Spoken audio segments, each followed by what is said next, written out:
আসসালামু আলাইকুম। আশা করি আপনারা সকলেই ভালো আছেন। আজকে চলে এলাম আরিচা গরু হাটে। আপনাদের দেখাবো মাঝারি সাইজ ও বড় সাইজের গরুর দাম কীরকম যাচ্ছে, ক্রেতা কীরকম, যারা বিক্রি করবেন তারা তারা কত চাচ্ছেন তা আপনাদের দেখাবো। আর শীতের মাসে গরু বাছুরের দামটাই একটু কমিয়ে থাকে। যেমন শীতে পালতে গরু সমস্যা হয়, যেমন ঠান্ডা জ্বর বা নানান রকমের রোগ হয়ে থাকতে পারে। তার জন্যই অনেকজন আছে বিক্রি করে দেয়। যারা গরু কিনবেন তারা আরিচা গরু হাটে এসে ভালো কিছু মানের গরু কিনে নিয়ে যেতে পারে। এই শীতের ভিতরে দামটা অনেক কম।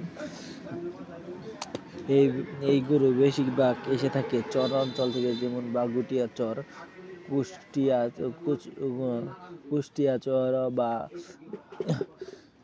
তারপরে চর শিবালয়, এদের থেকে এই গরুটি এসে থাকে।